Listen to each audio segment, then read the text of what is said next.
Abonnez-vous maintenant car cette histoire va vous choquer. Que feriez-vous si le PDG le plus riche du 16e arrondissement de Paris vous proposait 5 000 d'euros pour détruire la campagne marketing d'un concurrent alors que vous venez juste d'arriver de Toulouse sans réseau et avec une seule valise? Dans cette histoire, vous découvrirez premièrement comment un secret de famille caché sous les lustres d'un hôtel particulier change tout.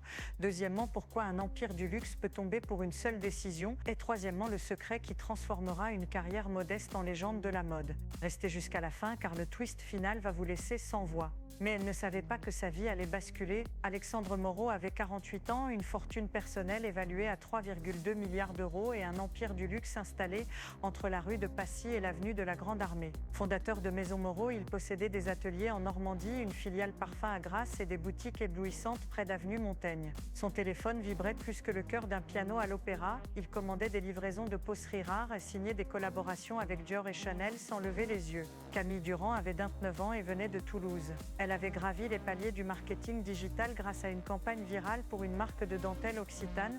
Son style mariant pragmatisme provincial et audace parisienne avait attiré l'attention de l'équipe de recrutement de Maison Moreau. Elle était directe, possédait des yeux couleur miel et portait une simplicité chaleureuse qui déroutait dans le monde aseptisé des salons privés. Imaginez la chaleur de la Garonne qu'il avait forgée, une femme qui savait ce qu'était le travail acharné, les cafés froids à minuit et les présentations sans filet. Ce qu'il ne savait pas, c'est que Camille gardait un dossier secret, des idées qui pouvaient réécrire l'histoire commerciale de Maison Moreau. Le PDG connaissait sa réputation, pas son passé. Leur premier échange eut lieu au siège, dans une salle où les tableaux anciens se disputaient la lumière avec des écrans dernier cri.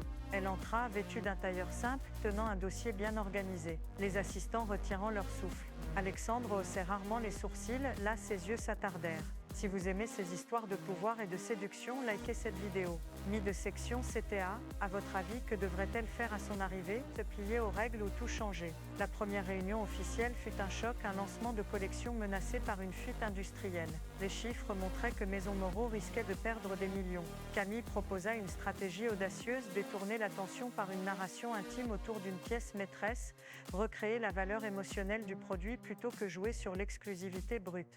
Alexandre écoutait, sceptique. L'équipe parlait roi, elle parla mémoire et héritage. L'instant d'après, tout a basculé quand un enregistrement pirate menaça de publier les prototypes volés. La tension monta, les conseillers murmuraient, on évoqua des avocats, la presse spécialisée pianota. À cet instant précis, Alexandre s'approcha de Camille pour évaluer l'étendue de sa conviction. Elle sentait le parfum discret d'un cuir rare, la note d'un parfum d'exception, l'odeur du pouvoir. Leur proximité ne fut pas seulement professionnelle, un frisson traversa Camille, la sensation du velours d'un fauteuil dans lequel on s'enfonce, le goût d'un café fort dans une tasse en porcelaine fine. Alexandre, homme habitué aux distances calculées, fut surpris par la force tranquille de cette directrice venue du Sud. Ce qu'elle va découvrir va changer sa vie quand elle réalise que la fuite ne vient pas d'un stagiaire mais d'un membre de la famille Moreau. Les implications étaient personnelles, réputation, héritage, contrat avec des maisons de couture italiennes. Imaginez-vous à sa place, dans un bureau où l'on pèse chaque mot comme on pèse une pierre précieuse. Commentez quel PDG français vous fascine le plus. Les enjeux professionnels devinrent intimes. Pour Alexandre, révéler le coupable signifiait sacrifier un secret familial qui protégerait des années de décisions discutables. Pour Camille, dénoncer le coupable pouvait signifier perdre son poste ou gagner son âme.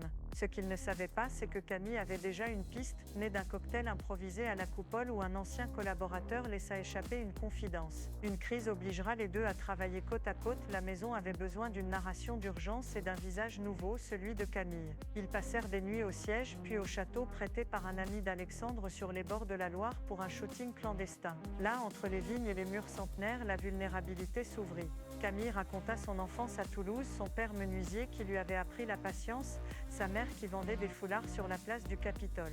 Alexandre parla pour la première fois d'une sœur disparue et d'un pacte familial scellé dans la cave d'un hôtel particulier. Sentiments et travail se mêlaient, ils discutèrent moodboard sous une pluie d'étoiles, goûtèrent d'au vin du domaine et parfois le silence suffisait. Le presque baiser survint au bord d'une terrasse sous une lanterne vacillante, leurs souffles se mêlèrent et la peau retint la promesse d'un avenir possible. Le monde extérieur, cependant, Cependant, cliquetaient des messages anonymes, des invitations à des dîners où l'on mesurait la loyauté par le timbre du verre. Dites-nous, croyez-vous aux secondes chances en amour?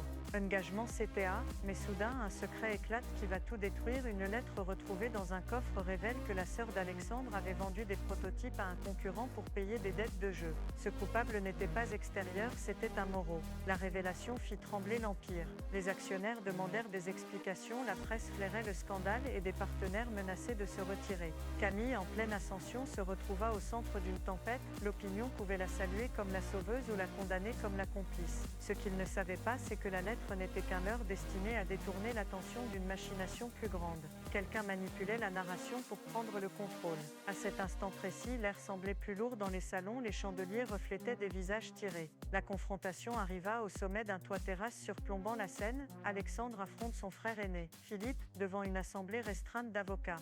Les vérités éclatent, contrat signé dans la précipitation, transfert occulte vers des comptes étrangers et un nom réapparaît, celui d'un actionnaire discret mais incontrôlable rêvant de racheter Maison Moreau. Camille se tient à l'écart, écoutant chaque syllabe comme si sa carrière dépendait d'un verdict. Le choix qu'il va faire va vous surprendre car au lieu de protéger la famille à tout prix, Alexandre choisit la transparence. Il révèle les documents, assume les erreurs et publie un mea culpa historique. Ce geste coûte cher, action chute, partenaire fuit mais l'honneur est sauvé. Il renonce à une partie du contrôle pour garantir l'avenir de la maison. C'est une décision qui cache un autre désir, être libre d'aimer sans devoir préserver un nom à tout prix. Le baiser qui suit n'est pas une victoire, c'est une confession. Leurs lèvres se rencontrent avec la douceur d'une première pluie après la sécheresse. Camille goûte la vérité dans ce contact, la liberté, la peur, la promesse d'un futur à écrire. Les sentiments ne sont plus secrets, ils sont un risque calculé, une stratégie à long terme. Ce qu'il ne savait pas, c'est que ce choix public déclencherait une onde positive. La clientèle de la maison, touchée par l'honnêteté, revient. Les ventes se stabilisent, certains partenaires admirent la franchise. Comme 50% d'entre vous qui regardent ces vidéos, ils espéraient une fin héroïque. Résolution finale CTA 7. Et maintenant la révélation finale, la sœur d'Alexandre n'avait jamais été motivée par l'argent mais par un mensonge plus ancien, un prêt familial qui avait suffi pour détruire sa dignité. Camille découvre en fouillant les archives une lettre oubliée d'une grand-mère qui parlait d'un amour interdit entre artisans et patrons, d'une dette morale envers ceux qui construisent la beauté à la main. Cette découverte transforme la narration de la maison. La nouvelle campagne met en lumière les artisans, rend hommage aux mains qui créent les pièces et redonne sens à l'exclusivité. Alexandre, désormais désarmé devant Camille, fait un geste romantique digne des plus beaux romans. Au pied de la tour Eiffel, il obtient la permission d'un propriétaire d'illuminer le secteur où ils se rencontrèrent pour la première fois. Devant les lumières, il lui offre une bague héritage, symbole d'un engagement public et d'un nouveau pacte, l'amour avant le pouvoir. Le château se remplit de rires, une petite cérémonie se tient dans les jardins mêlant tradition toulousaine et faste parisien. Cette histoire vous a touché? Laissez un cœur rouge si vous croyez à l'amour. Abonnez-vous pour découvrir chaque jour les secrets des PDG français. Activez la cloche car la prochaine histoire va vous stupéfier. Et vous, quelle est votre histoire d'amour impossible? Finale CTA séquence. Ce qu'il ne savait pas, c'est que la plus grande victoire n'était pas financière mais humaine. Maison Moreau renaît comme marque qui protège son héritage tout en honorant ses artisans. Les journalistes deviennent les conteurs d'un renouveau. La relation entre Alexandre et Camille, née d'un choc professionnel et d'une vulnérabilité partagée, devient un exemple. L'amour véritable peut survivre aux tempêtes, même sous les lustres du 16e arrondissement. Avant de partir, commentez à votre avis que devrait-elle faire si une offre de 10 millions d'euros venait racheter sa vision. Avez-vous vécu une situation similaire? Quel PDG français vous fascine le plus? Comment génère-t-il question? Merci d'avoir suivi jusqu'ici. Si cette histoire vous a ému, likez, partagez et revenez demain, car je vous raconterai le scandale d'un autre empire et la femme qui a tout changé. Imaginez-vous dans ce château, dans cette robe simple mais parfaite, tenant la main du PDG qui a choisi l'honnêteté plutôt que la fortune. Nous avons tous ressenti cette passion ou cette peur de perdre tout ce qui nous définit, dites-le en commentaire. Abonnez-vous maintenant car la prochaine révélation pourrait bien concerner la personne la plus proche de vous.